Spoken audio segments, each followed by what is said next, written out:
Good morning, students. Today we are starting new chapter, financial management. Next chapter is financial management. What is the financial management? What is the finance and management? Earlier we had discussed meaning of management and function of management in part A. Today we are starting part B. Part B have 4 chapters. First 9 financial management, 10 financial market, 11 marketing management, and 12 consumer protection. And total all chapters are 30 marks. Maximum marks are 30. And first 2 chapters have 15 marks. And next 2 chapters are in 15 marks. यानी हमारा 15 mark का 9 to 10 chapter यानी financial management and financial market 15 marks and marketing management consumer protections 15 marks total 30 marks. So we are starting new chapter, financial management. What is the financial management? We had earlier discussed management, meaning of management, functions of management.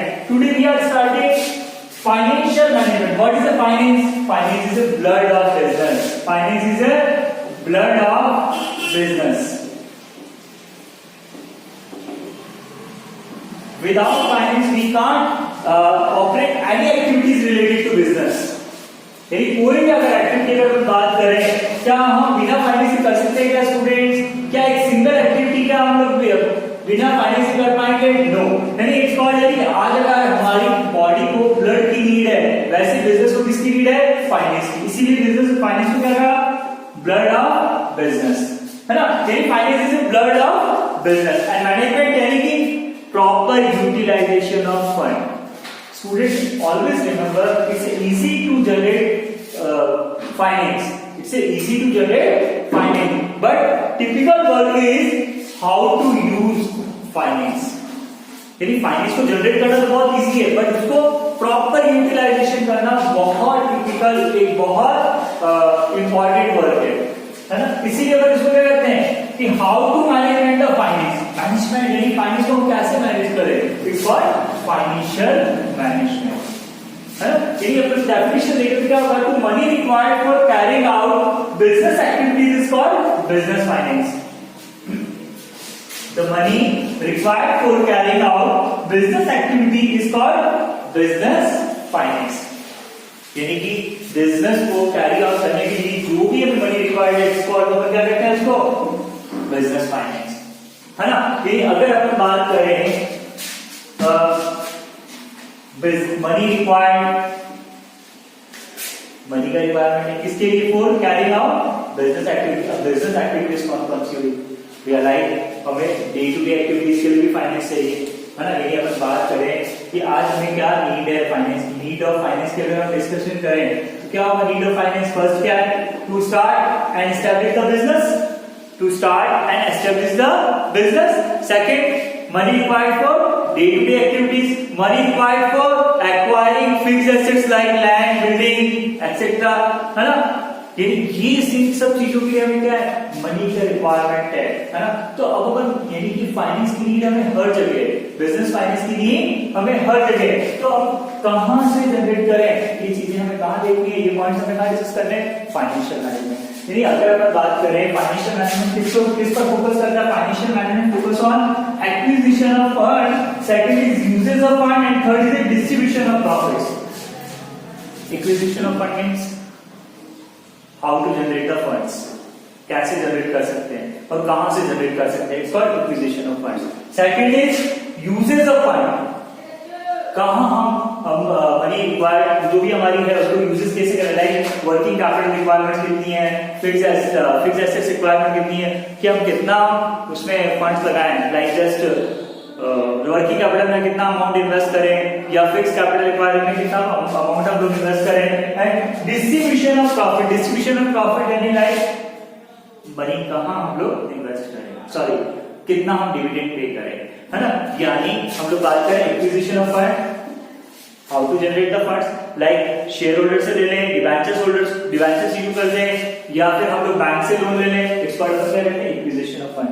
Uses of fund, decide the ratio of working capital and fixed capital, working capital and fixed capital, है ना, उसका अपन जो ratio decide करते हैं, इसको uses of fund, and how much amount distributed as a dividend, interest etcetera, है ना, and how much amount kept as retained earning.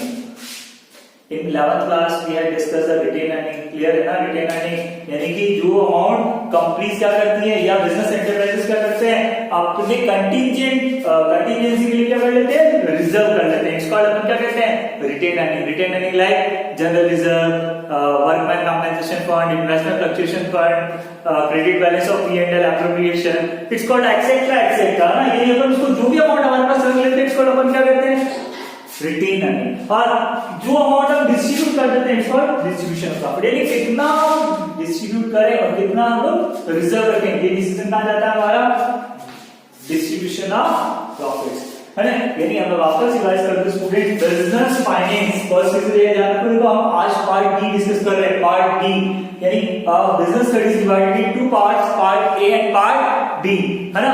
Part A have 8 chapters and part B have 4 chapters. First, management, principle of management, business environment, planning, organizing, staffing, directing, controlling. It's a part A. And business management, financial management, financial marketing management, and consumer protections in part B. Part A 50 marks, part B 30 marks. We had discussed in first lecture. It's in April. It's clear? Okay. So today we are discussing financial management. Financial management is the money required for carry on business activities called financial business finance, है ना, उसको क्या कहते हैं, business finance. And is the finance is a management of finance is a blood of business. Finance is a blood of business. What is the need of finance, business finance? Like to day-to-day activities like purchase of raw material, payments of laborers, etc. है ना, money required for acquiring fixed assets like building, furniture, plant, machinery, equipment, etc. है ना. और फिर to start and establish of business, to diversification of business, to modernize the business. तो अगर कहता है ना कि मुझे मॉडर्नाइज करना है, तो उसके लिए क्या चाहिए, फंड चाहिए. तो इट्स कॉल्ड, ये जो क्या है, बिजनेस फाइनेंस. ये नीड्स कहां से फुलफिल होती है, बिजनेस फाइनेंस से हमारी नीड्स होती है ना. Business finance, how to generate the finance, first is acquisition of fund, है ना, और how to uses of fund, ये नीड्स पर यूजेस ऑफ फंड में आ गया. फिर हम लोग कहते हैं how much amount kept as retain earning and how much amount distribution of profits is known as distribution of profit. हम लोग इन 3 एक्टिविटीज को मिला देता, हमारा क्या हो गया, business finance. Clear student? What is the meaning of financial management? Financial management is a concern with management of flow of funds and involve decisions relating to procurement of fund, investment of fund, and distribution of profits. I repeat, financial management is concerned with flow of funds, है ना, flow of funds and involve decisions related to procurement of fund, investment of fund, and distribution of earning to the owner. It's called financial management. यानी हमने 3 चीजें देखी. देखो, first है decision making, है ना. डिसीजन मैकिंग, डिसीजन यानी किसमें डिसीजन लेना है हमें, decision involve the decisions. First, procurement of funds, and second, procurement of funds. Second is investment of funds, and third is distribution of profit. And third is distribution of profits. इन 3 points में ध्यान रखना students. First is procurement of fund, second is investment of fund, and third is distribution of profit. यानी financial management concern with the 3 decisions. First is procurement of fund, second is investment of fund, and third is distribution of profit. बस हमें यही 3 चीजें याद रखनी है. Procurement of funds, यानी अभी हमने देखा था प्रोक्यूरमेंट ऑफ फंड मींस क्या हो गया, एक्विजिशन ऑफ फंड, यानी कितना फंड्स हम जनरेट करें, है ना। अब जनरेट करें तो जनरेट करना तो इजी है, बट अलग अलग सोर्सेज भी तो है। लाइक हमने अभी डिस्कस किया था थोड़ी देर पहले कि प्रोक्यूरमेंट ऑफ फंड यानी acquisition of fund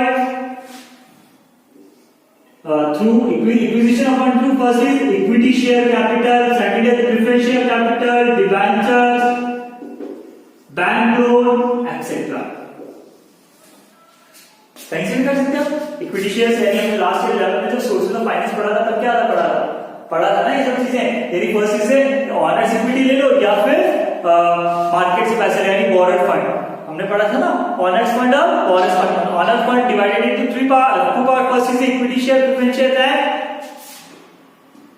retain earning, and borrowed fund is like short term और लॉन्ग टर्म, दोनों तरीके के हमने पढ़े थे। शॉर्ट टर्म में भी पढ़ा था और लॉन्ग टर्म में भी हमने डिस्कस किया था, bank loan, debenture, bonds etcetera, है ना। लॉन्ग टर्म हो गया ट्रेड क्रेडिट्स और ट्रेजरी बिल, ये सब किसमें आ गए थे हमारे शॉर्ट टर्म फंड्स में आ गए। तो ये हमने बहुत डिटेल में एक के मैरिट्स डीमेरिट्स की कॉस्ट हमने हर चीज डिस्कस की थी उस टाइम, है ना। तो वही यहाँ पर ये कोई बात नहीं करनी है। यानी आज अगर हम इक्विटी शेयर कैपिटल से फंड जनरेट करते हैं तो हमें क्या पे करना है, dividend. Dividend is the cost of equity share capital and preference share capital. Dividend is the cost मतलब जो हमें पे बैक करना है। यानी अगर हमने फंड जनरेट किए तो उसके लिए पे बैक तो करना है ना। तो पे बैक यानी कि पे बैक क्या होगा, dividend is a cost of equity shares and preference shares. Interest is the cost of debentures and bank loan। मतलब अब कितना कॉस्ट आएगा कि अगर आप देखो फंड्स जनरेट करना बहुत इजी है, बार-बार कह रहा हूं। यानी अगर आप बैंक से लोन ले लो, फ्रेंड से लोन ले लो, फाइनेंशियल इंस्टीट्यूशन से लोन ले लो, है ना। यानी कहीं से भी अगर आप अपने पास फंड्स है तो अपने पेरेंट्स से या आपकी खुद की सेविंग से उससे अपन फंड्स ले सकते हैं। फंड्स जनरेट करना बहुत इजी है, it's easy to generate the funds, but second point is how to uses of funds। it's a matter, it's the biggest matter how to uses of funds। यानी आपको कहां funds को invest करें, funds invest करने के देखो यानी second point हमारा क्या है, first is document and second is investment. अब इन्वेस्टमेंट किसमें कर सकते हैं student, investment in first long term और सेकंड शॉर्ट टर्म। इन्वेस्टमेंट किसमें करोगे, या तो लॉन्ग टर्म एसेट्स में करोगे या फिर किसमें करोगे स्टूडेंट, शॉर्ट टर्म में, है ना। लॉन्ग टर्म और शॉर्ट टर्म मींस मतलब लॉन्ग टर्म पे करते हैं तो हमारे पास क्या आएगा स्टूडेंट्स, लॉन्ग टर्म आएगा तो हमारा क्या आएगा स्टूडेंट्स, लॉन्ग टर्म में हम लोगों के fixed assets like land, building, furniture, equipments, computers etcetera, it's a long term assets, है ना। और funds required for day to day activities like payment of raw material, payment of labour, है ना etcetera, it's called short term funds यानी working capital. तो हम कितना funds long term assets में रखें और कितना शॉर्ट टर्म। अगर हम पूरा का पूरा लॉन्ग टर्म में रखेंगे तो भी बिजनेस के लिए डेंजरस कंडीशंस जनरेट हो जाएगी, और अगर हम सारा का सारा शॉर्ट टर्म में रख देंगे तो भी बिजनेस के लिए dangerous activity, dangerous circumstances arise हो जाएंगे। हमें अब कितना यानी कि इसका रेशियो डिसाइड करना कि how much amount invest in long term assets and how much amount invest in short term assets. कितना हम लोग लॉन्ग टर्म में रखें और कितना हम लोग शॉर्ट टर्म में रखें, ये डिसाइड करना हमें कहां करना है स्टूडेंट्स, इन्वेस्टमेंट ऑफ फंड। यानी कि first decision related to procurement of fund, second is investment of funds and third is a distribution of earning to owners. देखो आज अगर हम as a investor as a owner सोचें तो हम लोग भी क्या चाहते हैं, एक फिक्स रेट से रिटर्न, यानी कि जिसको कहते हैं ROI। ROI का मतलब हो गया return on investment. Every investor, every business want to return on their investments. यानी हर बिजनेसमैन चाहता है कि जो उसने इन्वेस्ट किया है उसके ऊपर उसको क्या मिले, रिटर्न मिले। तो इट्स कॉल्ड क्या लिखते हैं, return on investment. Return on investment is like a profit. यानी आज ऑनर अगर कोई अमाउंट इन्वेस्ट कर रहा है क्या करेगा, he expect the profits, higher profits, है ना। He expect to earn the higher profits from his investment. जो इन्वेस्टमेंट उसने किया है उसको क्या चाहेगा कि उसको हायर प्रॉफिट उसको रिसीव हो। अब हायर प्रॉफिट्स रिसीव हो तो यानी एक्सपेक्ट कर रहे हैं, पर हायर प्रॉफिट्स कब होंगे ये डिसाइड करना है। तो हायर प्रॉफिट्स कब होंगे, जब प्रॉपर यूटिलाइजेशन ऑफ फंड्स होंगे। देखो एक्चुअली फंड्स जो हम लोग कह रहे हैं ना जनरेट करना, अगर मैं मान लो जस्ट 1 मिनट के लिए मैंने 1 लाख रुपीज जनरेट किए, मैंने कहा मिस्टर आर्यन सिंघवी आप मुझे क्या करिए कि मुझे 1 लाख रुपीज एक क्रेडिट दे दीजिए, यानी 1 लाख रुपीज मुझे उधार दे दीजिए, यानी I borrowed 1 lakh rupees from the mister Aryan Singhvi, यानी आर्यन सिंघवी से मैंने 1 लाख रुपीज क्या कर लिए स्टूडेंट्स बोरो कर लिए। मैं बार बार रिपीट कर रहा हूं, ध्यान देना। और 1 लाख में से I invest 80,000 in x project, मैंने किसी प्रोजेक्ट में 80,000 इन्वेस्ट कर दिए एंड 20,000 इन माय पॉकेट, यानी मैं उसको जेब में लेके घूम रहा हूं। अब बताओ आर्यन सिंघवी जो मुझसे कॉस्ट लेगा वो कितने की लेगा, 1 लाख की लेगा या 80,000 की लेगा? 1 लाख की लेगा ना। He charge the interest on ₹1 lakh. अब मैं उसको कहूं आर्यन मैंने तो केवल है ना, मैंने क्या करा 80,000 तो इन्वेस्ट किए, 20,000 तो मैंने इन्वेस्ट ही नहीं किए, 20,000 तो मेरे पॉकेट में थे, तो मैं उसको इंटरेस्ट क्यों दूं? मैंने तो अर्निंग किसे की, ओनली 80,000 इन्वेस्ट की, तो उससे अर्निंग की, तो मैं आपको उसकी कॉस्ट किससे दूं? आर्यन कहेगा सर आप मुझसे कितने ले गए थे 1 लाख रुपीज, तो कॉस्ट किससे में जनरेट होगी 1 लाख, यानी इंटरेस्ट मुझे जो पे कर रहा है वो कितने पे करना है 1 lakh.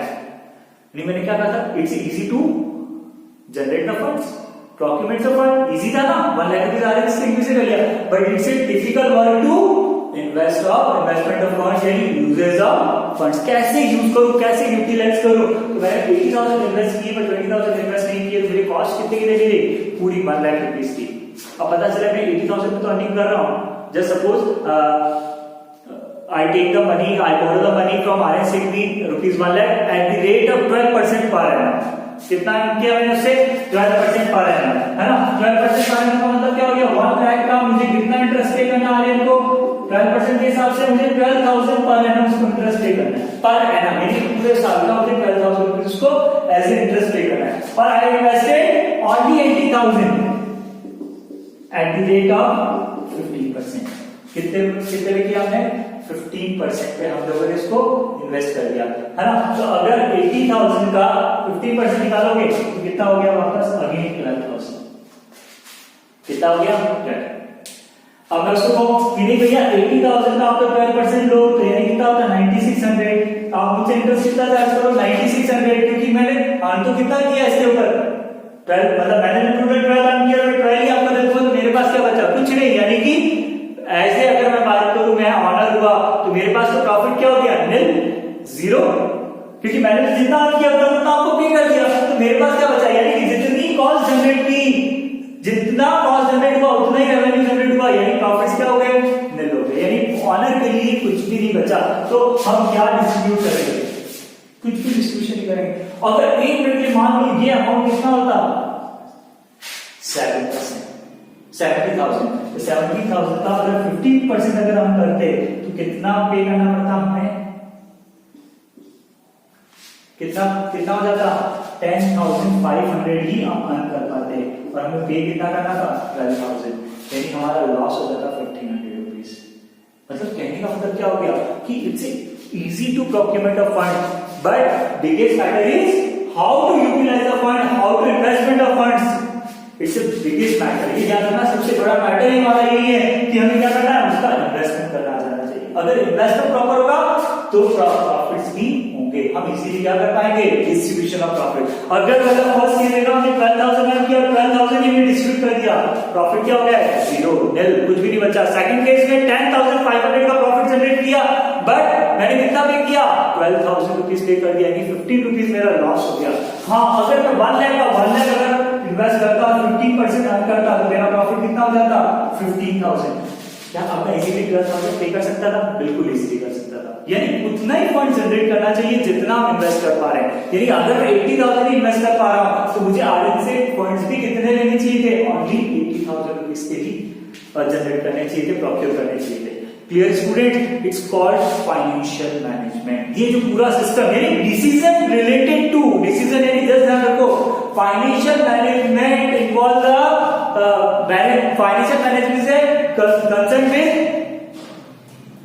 Financial management is concern with first is decision and financial management is concern with flow of funds and decision making related to procurements of fund, investment of fund and distribution of earning। बस ये चीजें ध्यान रखो, बार-बार एक बार बोलो, ये 3 चीजें हमें ध्यान रखनी है।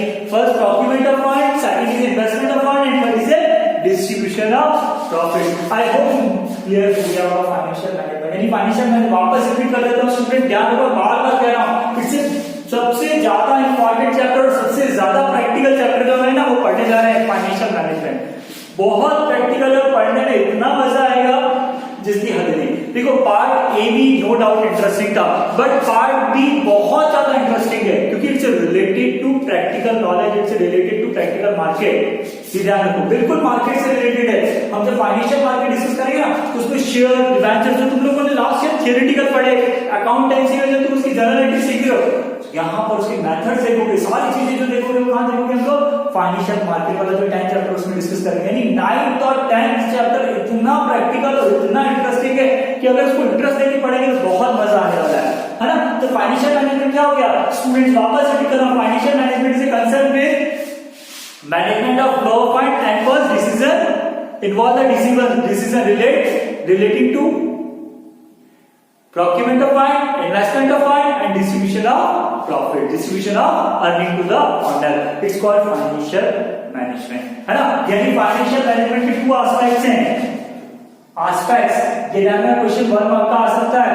First is only 2 aspects, not 3, not 4, ये ध्यान रखना 2 aspects. First is procurement of fund and second is the uses of fund। देखो डिसीजन 3 है, डिसीजंस कितने हैं 3। First is procurement of fund, second is investment of fund, third is distribution of fund. यानी वो decisions को हमने अलग अलग नेम भी दे रखे हैं। लाइक जैसे हम बात करें फर्स्ट जो procurement of fund होगा उसमें अपन देखेंगे investment of sorry acquisition of fund का जो फर्स्ट जो हमारा यानी procurement of funds का होगा हमारा होगा फाइनेंसिंग डिसीजन। सेकंड वाला जब हम पढ़ेंगे यूजेस ऑफ डिसीजन मतलब इन्वेस्टमेंट डिसीजन, और थर्ड डिस्ट्रीब्यूशन का मींस डिविडेंड डिसीजन। ये 3 डिसीजन हम लोग डिस्कस करेंगे आगे के टॉपिक्स में। बट हम लोग यहाँ एस्पेक्ट की बात करें तो एस्पेक्ट कितने हैं only 2। First is procurement of fund and second is uses of fund, है ना। अभी हम लोगों ने पूरा देख लिया procurement of fund किस सोर्स से हम कितना पैसा जनरेट करेंगे, हमारी कॉस्ट क्या हो मिनिमाइज हो, और यूजेस ऑफ फंड किस तरीके से यूटिलाइज करेंगे मैक्सिमम प्रॉफिट हो जाए और कोई फंड आइडल ना रहे। अब आइडल फंड्स के बारे में हम थोड़ी देर में डिस्कस करते हैं। क्लियर स्टूडेंट, यानी पूरा का पूरा हमारा क्या मीनिंग क्लियर हो गया। हमने क्या डिस्कस किया फर्स्ट वीडियो में, फर्स्ट हमने क्या डिस्कस किया meaning of finance, meaning of business finance, है ना। मीनिंग बिजनेस फाइनेंस क्या था हम लोगों ने देखा था मनी रिक्वायर्ड फॉर